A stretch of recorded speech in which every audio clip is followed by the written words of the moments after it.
قرآن میں تبدیلی نہیں لا سکا. جس نے کوشش کی اللہ نے اس کو منہ کالا کر دیا.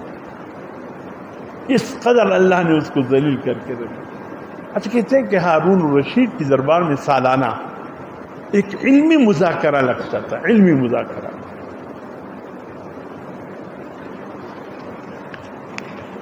مذاکرہ لگتا تھا. اس علمی مذاکرے میں جتنے بھی مذہب کے مذہبی پیشوا تھے ان سب کو وہ بلاتا تھا. اس علماء بھی آتے, پادری بھی آتے, مربی بھی آتے, پارسی مسلک کے جو مذہبی پیشوا تھے, جتنے مسالک تھے اس کے مذہبی پیشوا تھے. سالانہ ایک دن ہوتا تھا. اس میں ایک یہودی پادری تھا, وہ بھی آیا, اور جب وہ بولنے لگتا اتنا خوبصورت اس کا انداز بیان ہوتا تھا کہ سننے والے کو متاثر کر دیتا, اور سننے والے پر اس کی باتوں کا اثر ہو جاتا. خلیفہ ہارون الرشید نے سوچا اگر یہ یہودی مربی مذہبی پیشوا اگر یہ اسلام لے آئے تو اسلام کا بول بالا ہو جائے گا, اسلام کو ایک خوبصورت بولنے والا مل جائے گا, اور پھر اسی کے ذریعے اللہ پاک قرآن کی تبلیغ, دین کی تبلیغ, اسلام کی تبلیغ جب عام کرے گا تو اس کی بات ایسی بات ہے کہ ہر ایک سننے کو تیار ہے. کاش یہ اسلام قبول کرے. کچھ علماء تھے, اپنے وقت کے ائمہ تھے, ہارون الرشید نے ان سے بات کی کہ آپ ان سے بات کریں کہ اسلام قبول کریں. ان سے بات کی, ان علماء نے بات کی, جی آپ اسلام لے آئے. ہاں نہیں میں نے مطالعے کیے, میرے یہودی مذہب کی. خود ہارون الرشید نے دعوت دی, نہیں مانا, انکار کیا. سب علماء کی دعوت کو ٹکرایا, ہارون الرشید کی دعوت کو بھی ٹکرایا, انکار کیا. کسی نے اس پر جبر نہیں کیا. اسلام لانے میں لا اکراہ فی الدین جبر نہیں ہے. اپنی مرضی سے کوئی اسلام قبول کر لے, فبیا نہ کرے, زبردستی کوئی نہیں کر سکتا.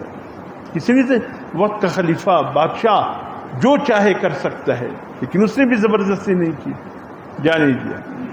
اگلے سال جب یہ یہودی مربی ہارون الرشید کے دربار میں آیا, اللہ کی شان اسلام کے ایک بہت عظیم عالم دین کی شکل میں آیا. مسلمان ہو چکا تھا, ایک بہت بڑا عالم دین بن چکا تھا. قرآن حدیث پر اتنا عبور اس نے حاصل کر لیا تھا کہ بس وہ بولے اب اسلام پر, اور اسلام کے یہ علماء سن لے. حیرت کے مارے سب ڈوب گئے. ہارون رشید نے علماء کی طرف دے, اس کے بعد آپ لوگوں نے کوئی بات کی؟ کہا نہیں, ہم تو ملے نہیں. کہا اس کے بعد میرے پاس بھی نہیں ہے. یہ کیسے اسلام سے متاثر ہو کر ہماری دعوت کو رد کیا, خود مسلمان ہوا؟ آخر اس سے پوچھا کیا ہوا, کون سے انقلاب آیا کہ آپ نے ہماری دعوت کو رد کر کے اسلام قبول کیا, ہوا کیا؟ اس نے کہا جب آپ لوگوں نے دعوت دی, خلیفہ صاحب نے بھی دعوت دی, گر گیا تو دل کو ضرب لگا, جیسے کسی نے میرے دل کو ہتھوڑے سے مارا. دل میں آیا ایک دفعہ پھر اسلام کو مطالعہ کرتا, اور اس دفعہ مطالعہ کسی اور انداز سے تھا. میں نے کہتے انجیل کو مسخ تھا اور مسخ کر کے اس کو لکھا, اور عیسائیوں کے پاس لے کر گیا. انہوں نے کاغذ کی تعریف کی, لکھائی کی تعریف کی. میں نے کہا اندر دیکھو کوئی تبدیلی تو نہیں ہے؟ سب تبدیلی تک ہے. انہوں نے دیکھ کے کہا کہ نہیں کوئی تبدیلی نہیں ہے. کہتے دل نے گواہی دی کہ اس وقت عیسائی مذہب گمراہ ہو چکی ہے. میں نے تورات کو لیا, اس کو لکھا, خلط مل کر کے لکھا, سب کچھ تبدیل کیا, بہترین کاغذ بہترین کتابت کے ساتھ لکھا. یہودیوں کے مذہبی پیشواؤں کے پاس لے کر گیا. اس نے جب دیکھا کہا واہ, زبردست جل بندی, زبردست کاغذ, زبردست لکھائی. میں نے کہا اس کی تعریف نہ کرو, جو لکھا ہے اس کے متعلق بتاؤ, کوئی غلط چیز تو نہیں لکھی ہے؟ کہتے انہوں نے کھول کے دیکھا, ایک نہیں کچھ بھی نہیں, سب صحیح ہے, سب صحیح. دل میں آیا کہ یہودیت مذہب بھی ٹس ہے اس وقت, نہ اس کے پاس صحیح کتاب ہے نہ صحیح دین, یہ ختم ہو چکے ہیں. میں نے قرآن کو اٹھایا, کوشش کی اس میں کچھ تبدیلی لے آؤ, ہمت نہیں پڑی. اتنا میں نے کیا, پاروں کو ذرا ترتیب آؤٹ کیا.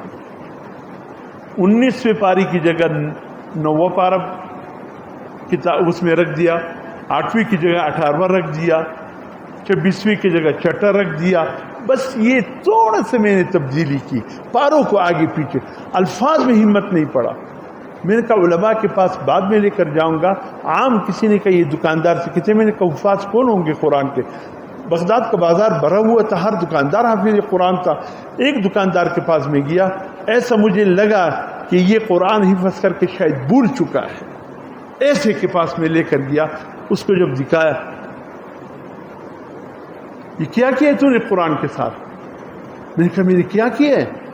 کہتے یہاں تو 6 پارہ آنا چاہیے تھا اور تم نے یہاں 16 پارہ لایا، سب پارے کہتے میں نے کہا بھی تم جلد بندی دیکھو، کتابت دیکھو، لکھائی دیکھو، کہتے اس کو گولی مارو، تحریر پہلے بات کرو، یہ پاروں کی ترتیب ایسی ہے جو تم نے بنایا سب غلط۔